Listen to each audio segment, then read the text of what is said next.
नमस्कार दोस्तों, team mission academy में आपका स्वागत है। आज हम आप लोगों के लिए बहुत ही आसान और बहुत ही महत्वपूर्ण क्वेश्चन लेकर के आए हैं जो संज्ञा के नाम से जाना जाता है। तो सबसे पहले देखेंगे संज्ञा शब्द का निर्माण कैसे होता है। तो संज्ञा शब्द सम प्लस ज्ञा, सम प्लस ज्ञा से मिलकर बना है, जिसका अर्थ होता है किसी का ज्ञान प्राप्त कराने वाला।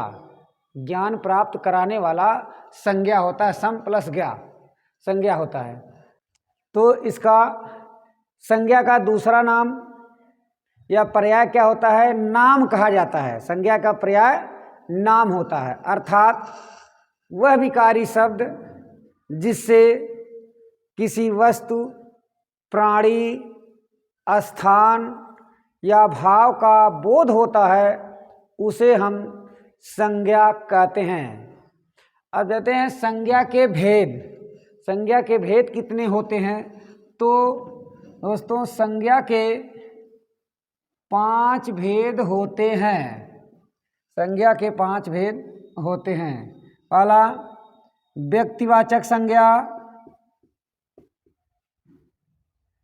दूसरा, जातिवाचक संज्ञा।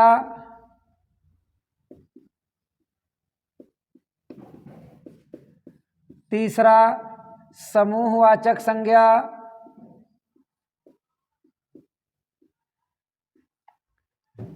चौथा, भाववाचक संज्ञा।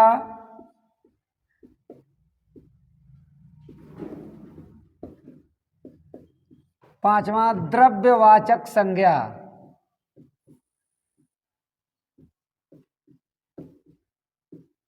द्रव्यवाचक संज्ञा। तो ये संज्ञा के 5 भेद हो गए: व्यक्तिवाचक, जातिवाचक, समूहवाचक, भाववाचक और द्रव्यवाचक। ये 5 संज्ञा के भेद हो गए। यहाँ एक चीज ध्यान देने की आवश्यकता है कि कभी कभी परीक्षा में प्रश्न आता है कि कामता प्रसाद गुरु के अनुसार संज्ञा के भेद होते हैं। तो ध्यान दीजिएगा, कामता प्रसाद गुरु के अनुसार संज्ञा के मात्र 3 भेद होते हैं। समूहवाचक और द्रव्यवाचक को कामता प्रसाद गुरु ने जातिवाचक संज्ञा में सम्मिलित कर दिया है, इसलिए संज्ञा के मात्र 3 भेद बचते हैं। किसको किसको? समूहवाचक और द्रव्यवाचक संज्ञा को कामता प्रसाद गुरु ने जातिवाचक में सम्मिलित कर दिया है, इसलिए संज्ञा के मात्र 3 भेद बचते हैं: व्यक्तिवाचक, जातिवाचक और भाववाचक। अब प्रश्न उठता है कि संज्ञा का प्रयोग कितने दृष्टियों से किया जाता है। तो दोस्तों, संज्ञा का प्रयोग देखिए 2 दृष्टियों से होता है। बहुत ध्यान दीजिएगा, ये बहुत बारीक सी कमी है कि कैसे होता है। तो देखिए, सब पहला आता है धर्म की दृष्टि से। धर्म की दृष्टि से। दूसरा, वस्तु या अर्थ की दृष्टि से।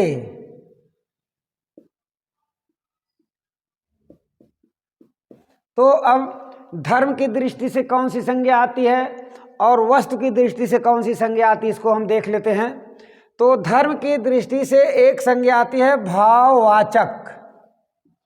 भाववाचक संज्ञा ये आपकी धर्म की दृष्टि से आती है। इसमें व्यक्ति की अच्छाई, गुण, विशेषता सन्निहित होते हैं। दूसरा है वस्तु या अर्थ की दृष्टि से 4 संज्ञा आती है। पहला है व्यक्तिवाचक, व्यक्तिवाचक, जातिवाचक, समूहवाचक, द्रव्यवाचक। ये चार ये जो होती हैं वस्तु की दृष्टि से प्रयोग की जाती हैं, धर्म की दृष्टि से केवल आपकी भाववाचक संज्ञा आती है। अब एक एक करके हम देखते हैं कि व्यक्तिवाचक संज्ञा किसे कहते हैं। इसको हम देख लेते हैं पहले, व्यक्तिवाचक संज्ञा किसे कहते हैं। तो नाम से ही स्पष्ट है, जिस शब्द से किसी विशेष व्यक्ति, विशेष वस्तु, विशेष स्थान, विशेष प्राणी का बोध हो, उसे हम व्यक्तिवाचक संज्ञा कहते हैं। अब आता है व्यक्तिवाचक संज्ञा का विस्तार कहाँ कहाँ होता है। तो देखते हैं व्यक्तिवाचक संज्ञा का विस्तार। व्यक्ति वाचक संज्ञा का विस्तार, इसका ये अर्थ होता है कहाँ कहाँ पर हमारी व्यक्तिवाचक संज्ञा होती है। तो सबसे पहले हम व्यक्तियों को ले लेते हैं कि व्यक्तियों के नाम जैसे भरत, हरि, महात्मा गांधी, अशोक, कबीर आदि। दूसरा लेते हैं दिशाओं के नाम। दिशाओं के नाम, अब ये दिशाएं जो होती हैं ये मुख्य रूप से तो 10 होती हैं, लेकिन खास तौर से लोग 4 ही दिशाओं के बारे में ज़्यादा चर्चा करते हैं। तो ये दिशाएं जैसे पूरब, पश्चिम, उत्तर, दक्षिण, पूर्वोत्तर, पश्चिमोत्तर, दक्षिण पूर्व, दक्षिण पश्चिम, ऊपर और नीचे, ये 10 होती हैं। लेकिन चर्चित दिशाएं जो होती हैं यही मुख्य रूप से 4 मानी जाती हैं, पूरब, पश्चिम, उत्तर, दक्षिण। तो व्यक्तियों के नाम, दिशाओं के नाम। इसके बाद देशों के नाम। देशों के नाम, तो देशों के नाम भी जैसे भारत, अमेरिका, चीन, रूस, जर्मनी, ग्रेट ब्रिटेन, इंग्लैंड आदि जो होते हैं ये व्यक्तिवाचक संज्ञा में आते हैं। इसके बाद राष्ट्रीय जातियां। राष्ट्रीय जातियां,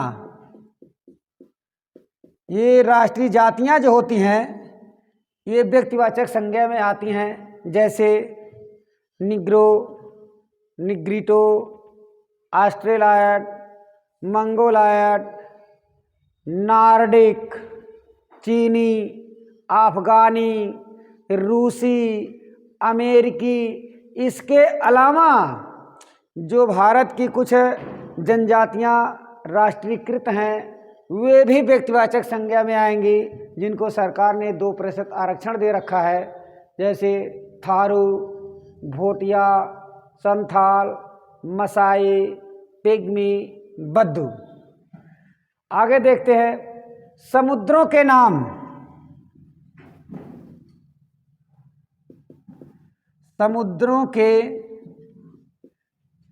नाम, तो समुद्रों के नाम जैसे अरब सागर, काला सागर, कैस्पियन सागर, प्रशांत महासागर, हिंद महासागर, अटलांटिक महासागर, आर्कटिक महासागर आदि कर देंगे। फिर हैं पर्वतों के नाम। पर्वतों के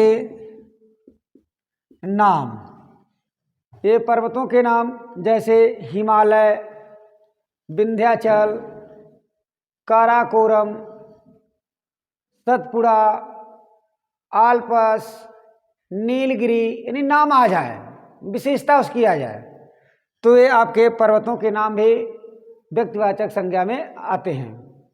फिर है नगर तथा चौराहों के नाम। नगर तथा चौराहों के नाम, जैसे बड़े बड़े शहरों में कुछ प्रसिद्ध चौराहे होते हैं जिनको लोग आसानी से जान लेते हैं, जैसे मान लीजिए दिल्ली, आगरा, चांदनी चौक, हजरतगंज, घंटा घर, आगरा, चांदनी चौक इत्यादि ये आपके आते हैं नगरों तथा चौराहों के नाम जो आते हैं। फिर है ऐतिहासिक युद्धों के नाम। ऐतिहासिक युद्धों के नाम, ऐतिहासिक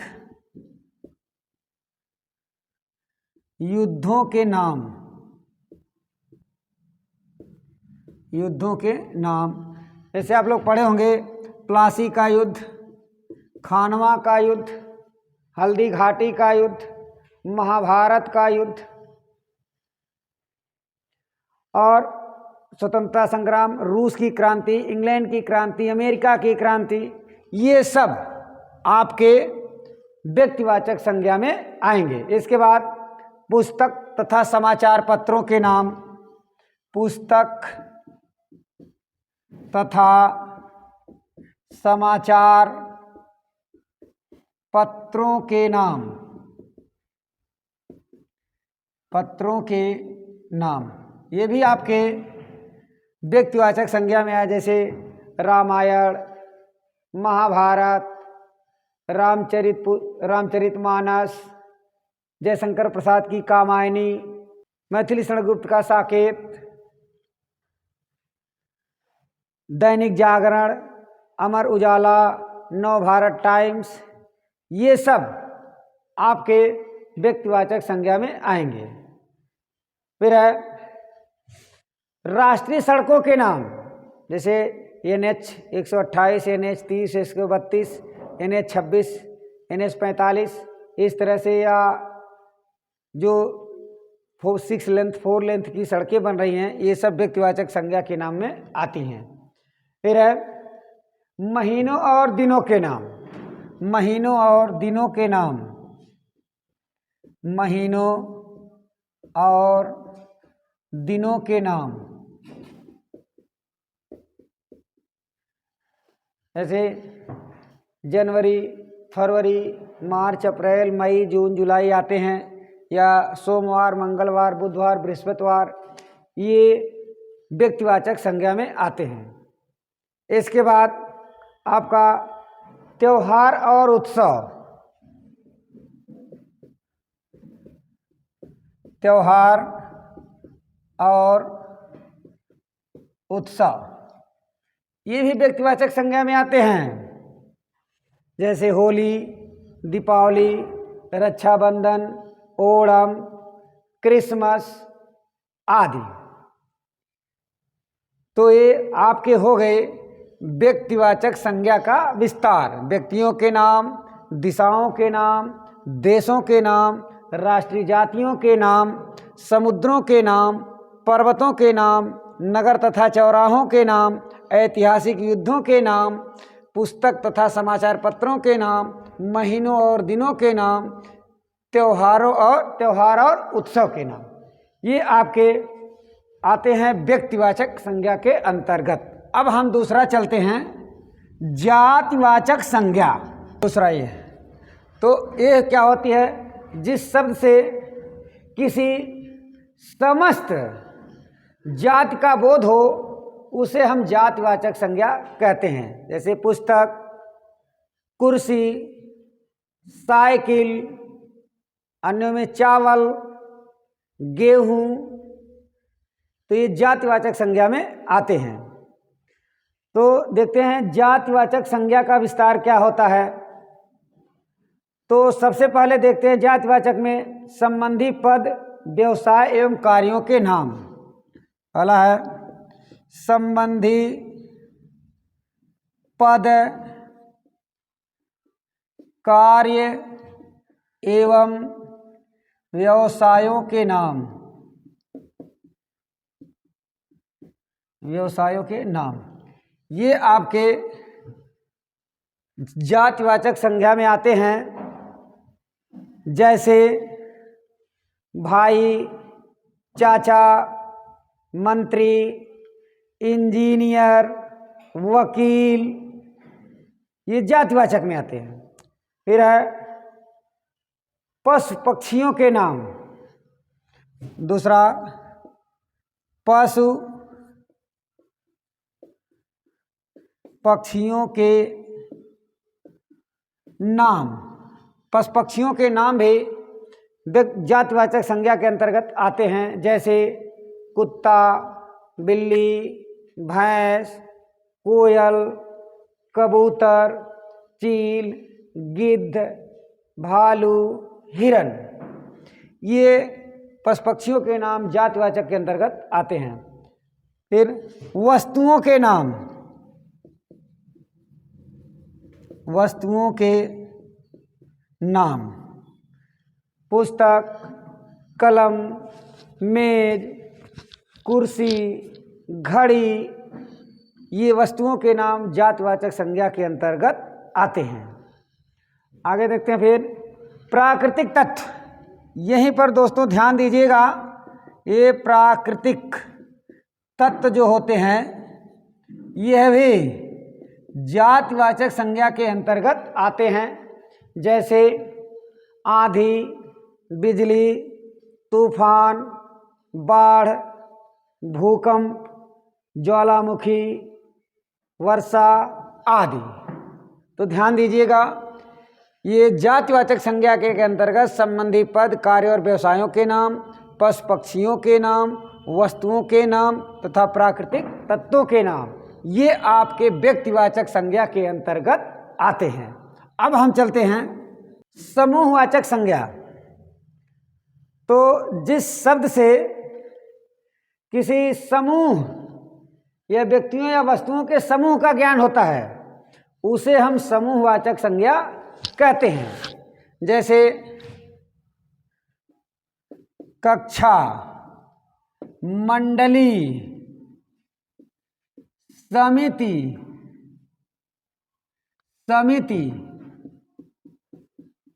बाजार आदि। यानी समूह, भीड़, ये आपके कुंज, ये समूहवाचक में आते हैं। जैसे आजकल हमारे शहर में नाटक मंडली आई है, अध्यापक के कक्षा में आते ही कक्षा शांत हो गई। फिर अंगूर के गुच्छे लटक रहे हैं, ये समूहवाचक हो जाएंगे। सैनिक या सेना की टुकड़ी आगे बढ़ रही है, समूह हो जाएगा। आगे देखते हैं द्रव्यवाचक। द्रव्यवाचक संज्ञा, तो जिन शब्दों से या जिन संज्ञाओं से वस्तुओं के नाप तौल की जानकारी होती है उसे हम द्रव्यवाचक संज्ञा कहते हैं। जैसे सोना, चांदी, लोहा, टिन, निकिल, ये सब का आते हैं। तो इसको कह सकते हैं कि सोने की अंगूठी लोग पसंद करते हैं, लोहे की अंगूठी बनाई जाती है, द्रव्य हो गया। या नाप तौल की कुछ वस्तुएं आ जाती हैं, जैसे तेल, कपड़े, वजनी सामान जो भी हो आ जाएंगे। तो या इधर कहते हैं सोने की अंगूठी मुसीबत में काम आती है, तो ये द्रव्यवाचक होते हैं।